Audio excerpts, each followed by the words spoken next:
हे आपले प्रथम बाबा यांचेच वाढदिवस आहे. नमस्कार.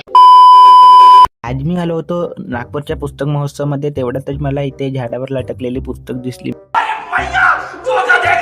मी अंदर गेलो तर इकडे तिकडे मस्त पुस्तक होतं. कन्फ्युज झालो होतं की पुस्तक कोणते घेऊ म्हणून. मग इकडे हा डेंगण्या मस्त पुस्तक वाचत होता ब्लॉग मध्ये येण्यासाठी.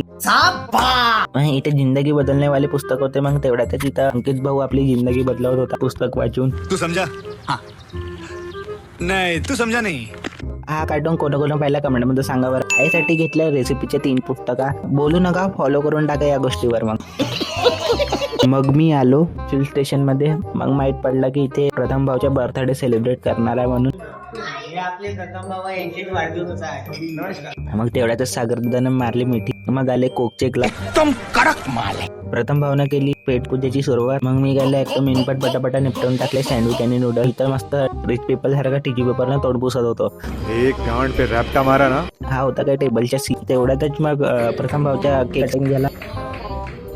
मी पण चारून टाकला केक. इकडं फटाफट केक निपटवणं चालू होतं. मग मी कसं तसं 1 चम्मच आणला. मग केकची काही दशा अशी होती.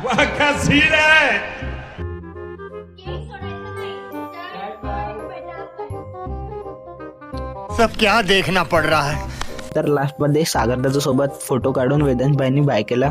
जर तुम्हाला ब्लॉग आवडला असेल तर लाईक शेअर कमेंट करून टाका. भेटूया आपण नेक्स्ट ब्लॉग मध्ये.